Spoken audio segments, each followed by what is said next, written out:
हाय, आगे शुरू करने से पहले कुछ ज़रूरी बातें जान लेते हैं। आप इसे किसी भी डायमेंशन से देखें, यह आंसर राइटिंग प्रैक्टिस सीरीज़ आपकी प्रिपरेशन में हाईली प्रोडक्टिव साबित होगी। सबसे पहली और सबसे ज़रूरी बात, इसके अंदर जो क्वेश्चन फ्रेम किए जाते हैं वो यूपीएससी स्टैंडर्ड के होते हैं, प्लस उन्हीं टॉपिक्स और इश्यूज से फ्रेम किए जाते हैं जो आने वाले एग्ज़ाम के लिए मोस्ट इम्पॉर्टेंट होते हैं। इससे फ़ायदा यह होता है कि आपकी राइटिंग प्रैक्टिस तो होती ही है, साथ में टॉपिक्स भी लर्न और रिवाइज किए जा सकते हैं।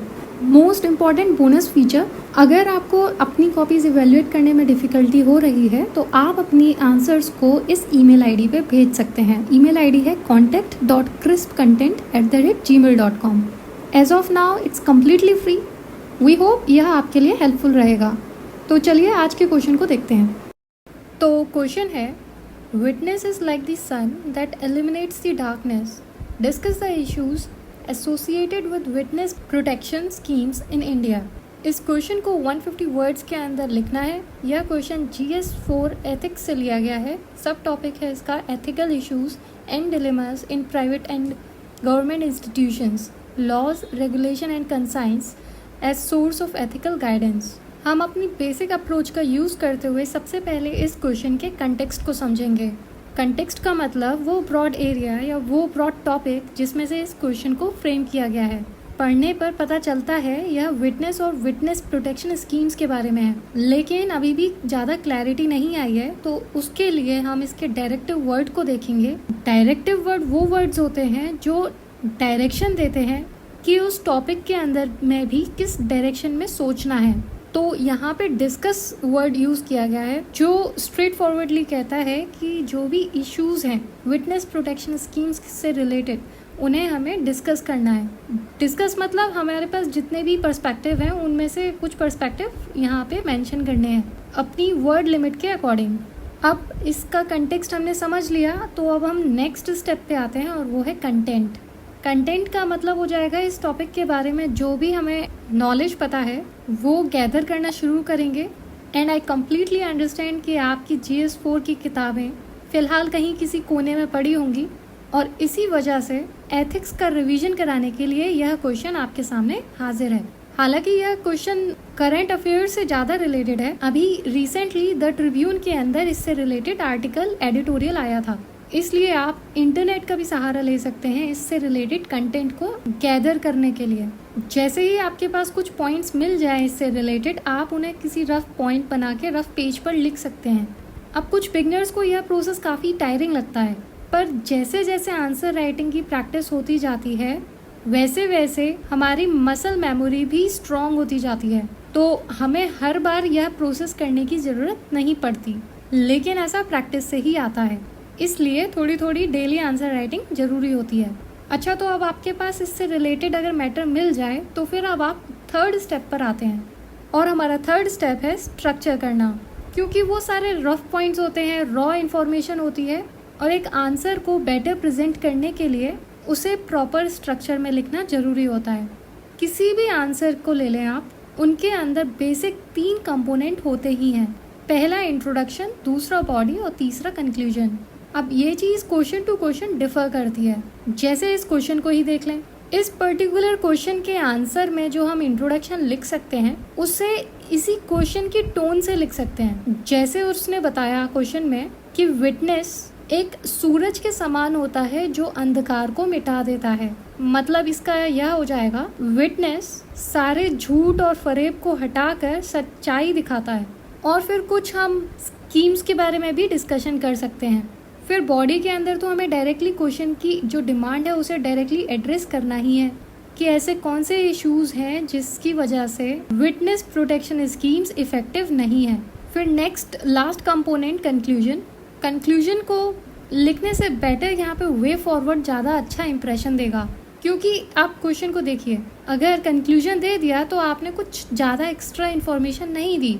हालांकि गलत नहीं है, पर एक बेटर इम्प्रेशन डालने के लिए अगर आप वे फॉरवर्ड देंगे तो एग्जामिनर को लगेगा कि कैंडिडेट के पास एक्स्ट्रा नॉलेज है जो वह सजेशन देने के लिए यूज़ कर रहा है या कर रही है। तो इस तरह से आपने देख लिया कि आप इस क्वेश्चन का आंसर कैसे लिख सकते हैं। लेकिन आपको क्या आंसर राइटिंग आ गया? यह तो इस बात से पता चलेगा जब आप एक्चुअल में पेन और पेपर को लेकर बैठेंगे और इस तरह की सारी थ्योरेटिकल नॉलेज को एक्चुअल में अप्लाई करेंगे। इसलिए इस वीडियो को पॉज करिए और पहले इसका आंसर खुद लिखिए। अब जैसे आगे आंसर का डिस्कशन होगा तो आप खुद की खामियां ढूंढिए कि क्या कमी रह गई।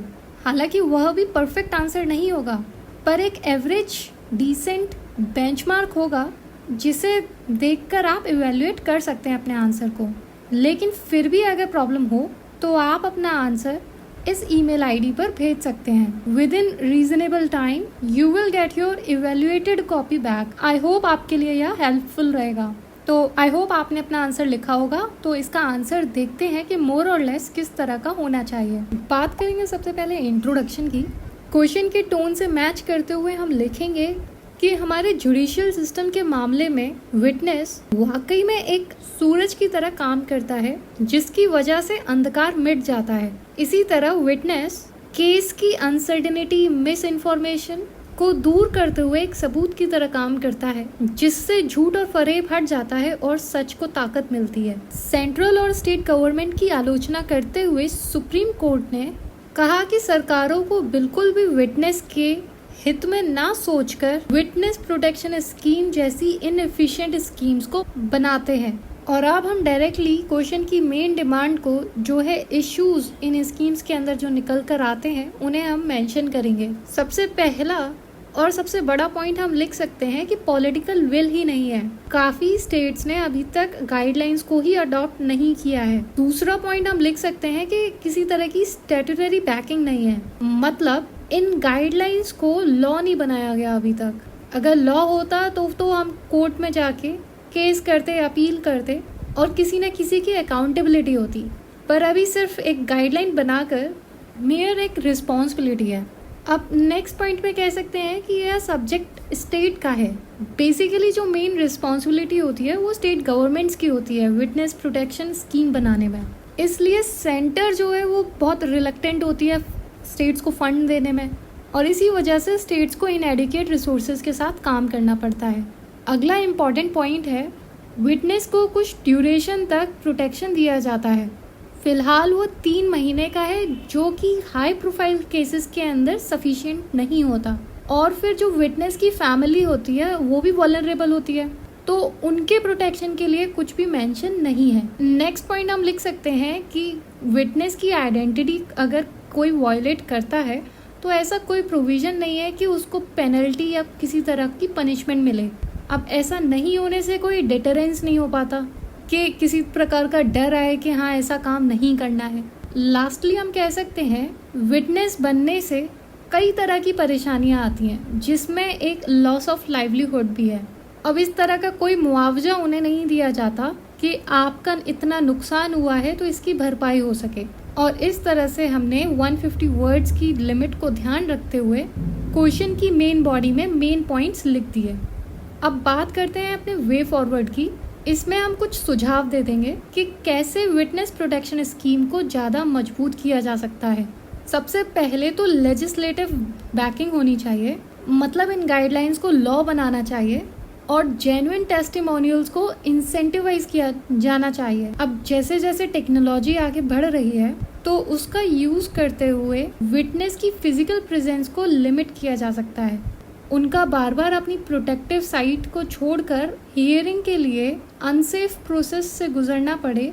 इससे बेहतर है कि वो एक वीडियो कॉन्फ्रेंसिंग से ही अपनी प्रेजेंस दे दे, और इस तरह से यह आंसर 1.5 से 2 पेज के अंदर कंप्लीट हो जाएगा। इसके अलावा कुछ और पॉइंट्स हो सकते हैं, डू लेट अस नो, जिससे कि यह आंसर और एनरिच हो जाए। फाइनली बात करते हैं कि ऐसा कौन सा एक्स फैक्टर होता है ऐसे कैंडिडेट के बीच जिसकी नॉलेज टॉपर की नॉलेज के इक्वली होती है, पर फिर भी उसे टॉपर से कम मार्क्स मिलते हैं। ऑलमोस्ट किसी भी टॉपर की कॉपी अगर आप उठाएंगे तो उसके अंदर कुछ चीज़ें कॉमन दिखाई पड़ेंगी।